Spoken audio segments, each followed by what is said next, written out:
try to get a point guard that we could redshirt. And he had a great week. He came in, and I can tell you after a week, we thought we should redshirt Kennedy. And I will tell you that Kennedy would tell you that Zakai was probably one of the greatest things that ever happened to him. And Zakai, you know, he's been incredible. His DNA and how he's impacted our program is unlike many players can ever do. And I'm just happy that we were able to get him back here to New York, being his senior year. And because I know he knows what the Guard's about. He knows it's a stage instead of a court.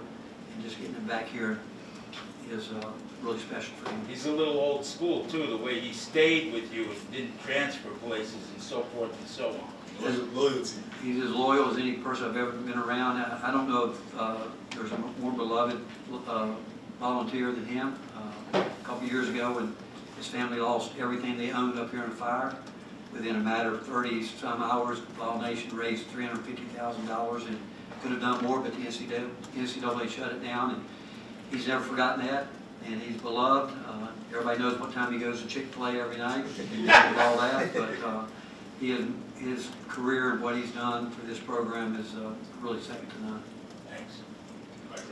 Rick, what went well to get the lead to 18, and then what didn't go so well to get it back down? I thought we got, you know, they're 37th rated offensive team efficiency. We knew they could shoot it. They came out shooting the balls a little bit better than they had been, and, but to give them credit for that. And they do run good offense, but I didn't think that we were detailed-oriented to start the game. The last 8 minutes of the second half, we went for a small lineup. We started doing what we normally do.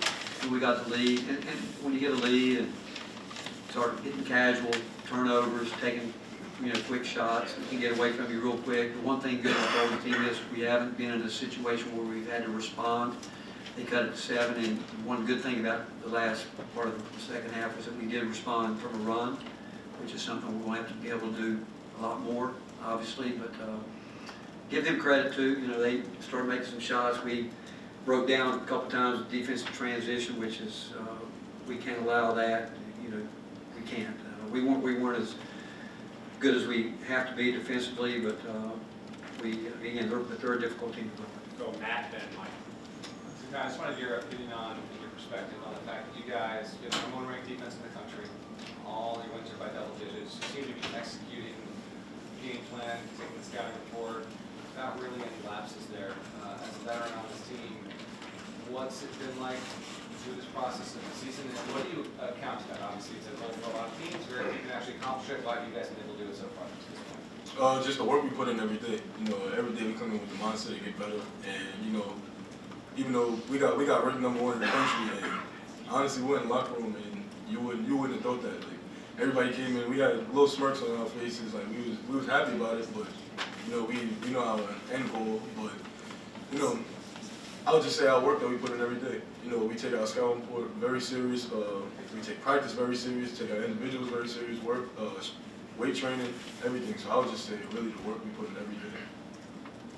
Rick, as a coach, do you like when it comes out that you're ranked number 1 in terms of trying to get the guys' mindset where it needs to be? How did you see them handle this week? We talked about it last night, and I said, hey, you should embrace it. I said, you know, we didn't start out the season saying where we're going to be ranked, and obviously we moved up because teams in front of us lost. We move up, we lose, somebody's going to move up there and all that. But I said, while you're there, you know, you guys have a chance to play as the number 1 team in the country tonight, and we should embrace it.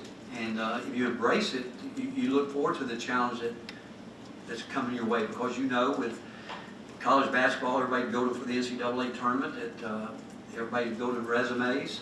But if we're who we think we are and who we want to be, you embrace it. Say, you know, we expect your best shot. They're going to give it to us. We're going to get it at Illinois this weekend. I thought, again, Miami played really well, you know. So it is what it is. But like Z says, we've got goals for the end of the year, and but you can learn from it. But I was really pleased with the fact that what he said. You know, you guys were in practice. You saw it. We went about business as usual and prepared the same way. And we expect people to raise their level of play, which means we have to, which is a good thing. We always believe that iron sharpens iron, and we know we're in the best league in the country, and we're going to be in a lot of games, and we're as close. And so learning how to handle outside distractions is a big thing. the fact that we, nobody has higher expectations for us than us. I mean, we have the best fans in the country and the ranking and all that, but our expectation, we want to play perfect, and they know that. We try to practice like that daily, and he said it's hard, but they go about their business. We're down to 8 scholarship players tonight, and I thought early the tempo helped us a lot, and then got a little sloppy. But I thought they handled all that well. Rick, the final 8 minutes, was there a concerted effort to get Chaz involved after him not really doing much offensively? Chad's got to get himself involved. I mean, we're gonna run some things for him. He's going to have to work with more force coming off. But when he gives the ball up, he can't stand. And he's going to have to learn to screen, move without the ball, and it's on him to do it. Because we've talked about it now for 6 months, 7 months, and that's where we're excited about him, because we think he can get so much better. Because one thing I do know, his teammates are looking for him. But if he just stands where a guy can pretty much shadow him, they can't get the window to get it to him. So it's a matter of him understanding, and to his defense, this is all new to him. I mean, he's never dealt with what he's dealing with right now, and you have to give him an A+ for what he's done up to this point. But for him to go where I know he wants to go, he'll if he's will do what I think he will do. He will continue to add to his game, which he's going to have to, because people aren't just going to let him stand and catch the ball and shoot it. How can you give someone an A+ and then say there's still so much more they need to do? Because I don't think he had a clue what he was getting into at this. You don't. Coming from where he was, and he played for a terrific program at North Florida, and then coming here and having some of the nights he's had, and the way he's being game plan for with different guys. I mean, different size guys. I'm sure he's played against more length here in our nine games overall than he has at any point. He's also has. I don't know how people guarded him so much at that level, but and again, dealing with him, Meshack every day in practice, because we say this is how you're going to be guarded. And it's hard to do that because one, he's unselfish. He's a really unselfish guy. Where I can tell Z is looking for him often. Like Z and Kate have learned to look for each other on those lobs, but it's just something that is exciting because he can get so much better. So 2 more hands up, we'll go here, then Grant. Zakai, congratulations. You mentioned that your team had a few smirks on your faces when you got the #1 ranking, and then it was kind of like a reset, right back to business.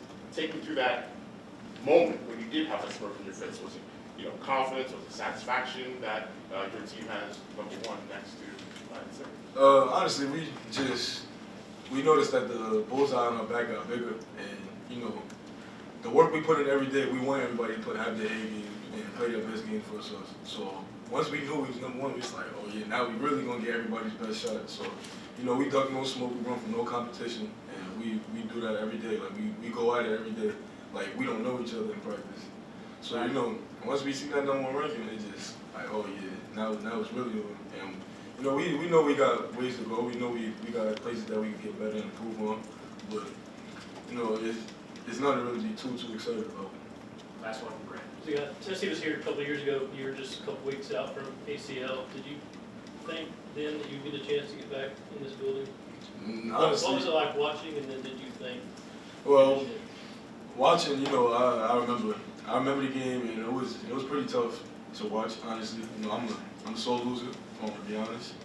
But being able to come back here and finally get a win, because my freshman year we didn't get a win here, sophomore year we didn't get a win here. So being able to come back and get a win here in front of a lot of hometown friends, family, my grandmother's here. Some people that haven't got to see me or my teammates play since high school maybe. So it was really beautiful to me, honestly, being able to get that win today and see everybody else there. But going back to my sophomore year, just being on the sideline and watching, I did definitely have some memories, especially like just walking onto the court. I remember, I'm like in my head, like, hey, last time I was here, I was in the scooter, just rolling around. So just being able to walk that hallway meant something. Being able to step on the court meant something. Being able to warm up